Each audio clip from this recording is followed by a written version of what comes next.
chest.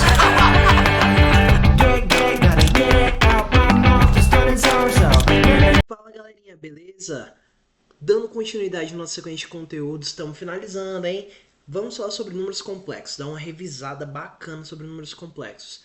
Para começar, números complexos é um conjunto de números que surgiram para a gente conseguir ter a possibilidade de continuar resolvendo alguns problemas matemáticos específicos.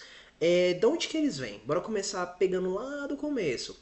A gente começa aprendendo matemática falando sobre conjuntos. E conjuntos quais? Conjuntos numéricos. O primeiro conjunto numérico que a gente utiliza é o conjunto dos números naturais, que são utilizados para a gente contar, ok? 1, 2, 3, 4, 5. Então, esse conjunto desses números são chamados de números naturais. Toda vez que dá um problema em um determinado conjunto, a gente pega e cria um novo. Por exemplo, nos números naturais, qual que seria o problema? Se eu pego dois números naturais e eu somo esses dois números naturais, o resultado também vai dar um número natural. Isso a gente diz que é um conjunto fechado para adição, ok? Então, se eu pego e faço a adição com dois elementos dele, vai dar um resultado que também está nesse conjunto. Ele também vai ser fechado para multiplicação. Se eu pego dois números lá, dois números naturais, e multiplico, o resultado também dá um número natural. Mas e se eu pego e subtraio dois números naturais? Ah, professor, também vai estar. Será? Pensa comigo. Beleza, 15 e 7. Se eu pego o 15 e subtraio o 7, dá 5. Dá 8, né? 8 também é natural. Ah, professor, então tá fechado. Não, calma. Se eu pego 1 e subtraio 2, 1 é natural, 2 é natural. O resultado dá quanto? Menos 1. Menos 1 é natural? Não. Então deu problema nesse conjunto. O que eu vou fazer? Crio um outro. Aí eu criei o conjunto dos números inteiros. Ok? Os números inteiros eles solucionam esse problema. O conjunto dos números inteiros é o que tem os números negativos e o zero.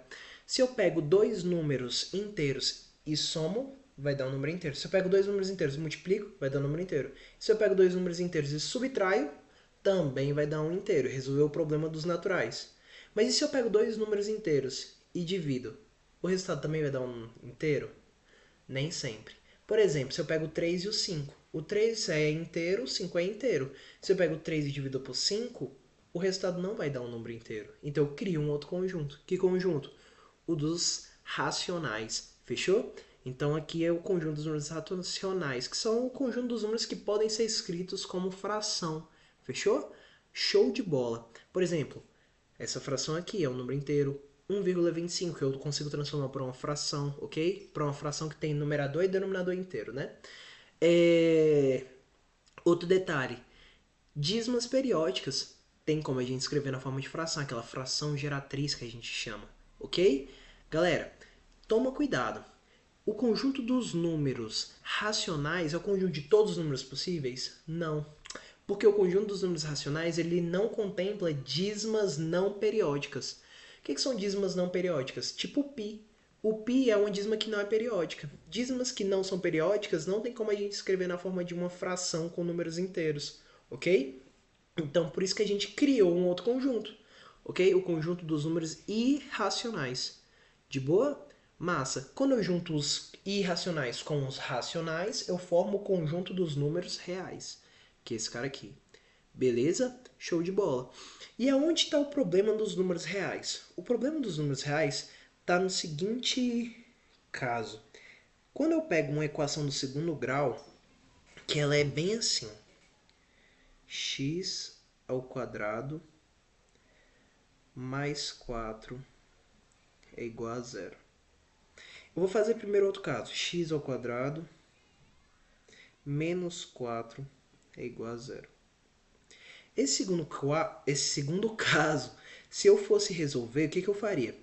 É uma equação de segundo grau, posso utilizar Bhaskara e tudo. Não vou usar porque seria matar uma formiga com uma bazuca, não tem necessidade.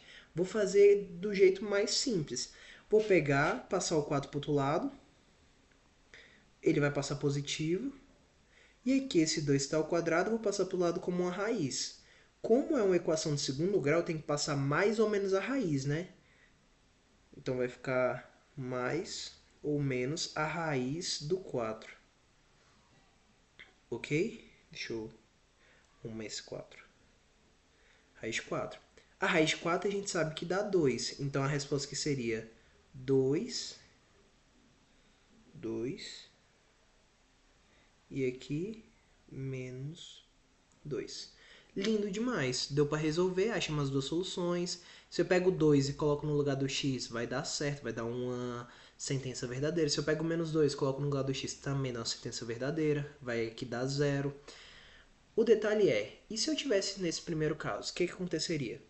Fazendo o mesmo procedimento, ficaria x ao quadrado é igual a... Deixa eu só falar um detalhe que é importante. Por que eu passo mais ou menos? Primeiro, porque essa é a equação de segundo grau. Ela tem até duas soluções. E quando eu olho para essa linha, eu estou pensando, que número eu elevo ao quadrado que dá 4? O 2, beleza. 2 ao quadrado, 4. Tem algum outro número que eu elevo ao quadrado que também dá 4? Sim, o menos 2. Se eu passasse só a raiz quadrada, eu iria deixar de considerar essa outra solução, que também faz parte daqui, ok? Então, por isso que a gente coloca mais ou menos, para não perder nenhuma das soluções. Aqui ficaria assim, ó. X ao quadrado é igual a menos 4. Ele passa subtraindo lá. De boa? Pensa comigo. Vai ficar assim. X é igual a mais ou menos raiz quadrada de menos 4. Raiz quadrada de menos 4. A raiz quadrada de 4 é 2. Por quê? 2 vezes 2, 2 ao quadrado dá 4. Existe algum número que eu pego, multiplico por ele mesmo e dá menos 4? Não, não existe. Esse que é o maior dos problemas.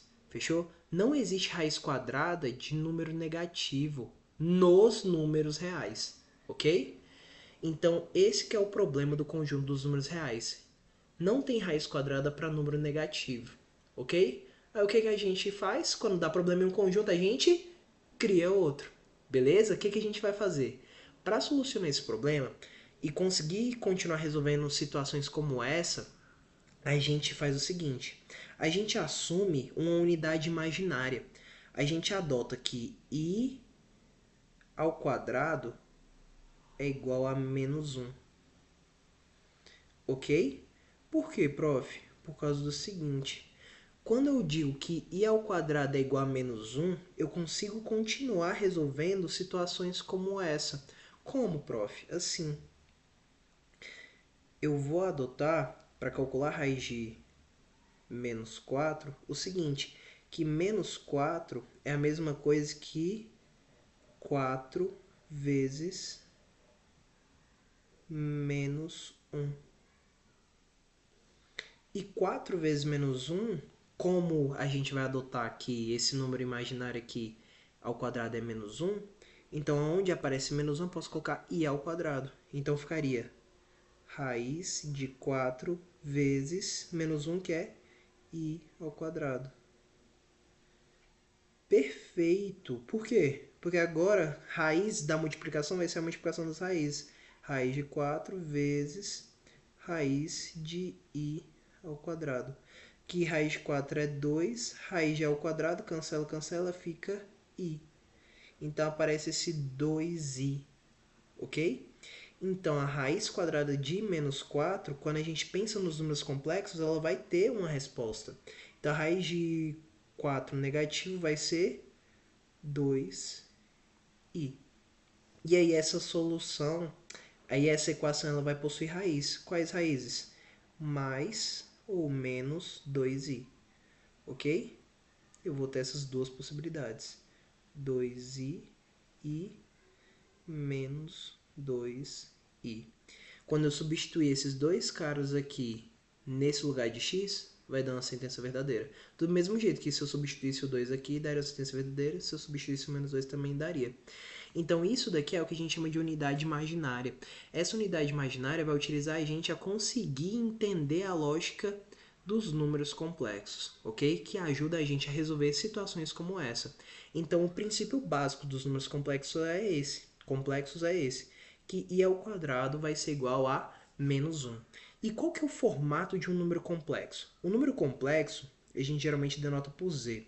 Ele pode ser escrito nessa forma algébrica que é a mais bi, ok? Então ele vai ser um número que vai estar nesse formato, que pode ser escrito nesse formato. Esse A a gente diz que é a parte real, esse B a gente diz que é a parte imaginária. Então eu vou colocar aqui que é real e esse daqui é a parte imaginária. Por que imaginária? Porque está colado nessa unidade imaginária, que caracteriza um número complexo. Esse zinho é esse mesmo I daqui. Fechou? Massa, massa, massa. Então olha para cá. Isso aqui é um número complexo. E a parte real é 2, a parte imaginária é o 3, que está colado no I. Esse cara aqui é um número complexo? É também. Quem é a parte real? É a parte que não está colada no I, é o menos 2. E a parte imaginária é o mais 7. De boa?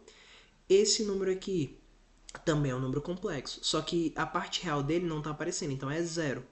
Fechou? E a parte imaginária que está colada no I é o menos 3. De boa?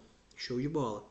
Aqui eu coloquei outros dois números complexos que estão escritos em outros formatos sem ser esse formato algébrico aqui. Já a gente fala sobre esses outros casos, tá bom? Show de bola? Consegui entender o que é um número complexo? Massa demais. Outra coisa que eu preciso falar, o que é o conjugado de um número complexo? O conjugado de um número complexo é o número complexo com a parte imaginária invertida, oposta, né? Então, o conjugado desse 2 mais 3i vai ser o 2 menos 3i. Beleza? Qual é o conjugado desse número complexo aqui? É menos 2, a parte real fica a mesma, menos 7i. Ok? Qual que é o conjugado desse número complexo? Uai, é mais 3i. Troca o sinal da parte imaginária. Show de bola? É easy demais, ok? Posso te fazer uma pergunta? Ó, pensa comigo, todo número real é um número complexo? Sim, todo número real é um número complexo. Todo número que está dentro dessa bolinha circulada de vermelho também está dentro dessa bolinha de verde, fechou? Então todo número que está aqui dentro, que é real, também é complexo. Uai, professor, então como é que ele fica escrito nesse formato? Uai, pensa num número qualquer, o número 3. O número 3 é um número real. Ele está escrito nesse formato, professor? É, ele está escrito nesse formato. É só você pensar que é como se a parte imaginária fosse 0. 3 mais 0 i. 0 parte imaginária. Então, 0 vezes i dá 0, então fica 3 mais 0, que fica só 3. Por isso que eu só escrevo 3. Mas eu consigo escrever ele nesse formato, então ele é complexo. Entendeu a lógica do que eu falei? Então, todo número real também é complexo. Do mesmo jeito que todo número que está aqui dentro dos naturais também está dentro dos inteiros. Então, todo natural também é inteiro. Fez sentido? Top, né? Essa ideia de número complexo. Show de bola. A gente falou sobre conjugado e tudo. Outra coisa que eu vou falar para vocês. Esse número aqui, você tá vendo que ele só tem parte imaginária? Não tem a parte real? A gente diz então que ele é imaginário puro. A parte real dele é 0, ok? Então é outra coisa que é legal você saber, importante. Então, massa. A gente falou do conjugado, né? Vou só escrever a notação de conjugado aqui em cima. Aqui em cima, notação de conjugado, ó. Notação de conjugado. Se o número é o z, o conjugado dele a gente chama de z barra, ok? Então é uma notação. E como é que é o z barra, o conjugado? É o mesmo com a parte imaginária de sinal trocado. Fechou? Show de bola?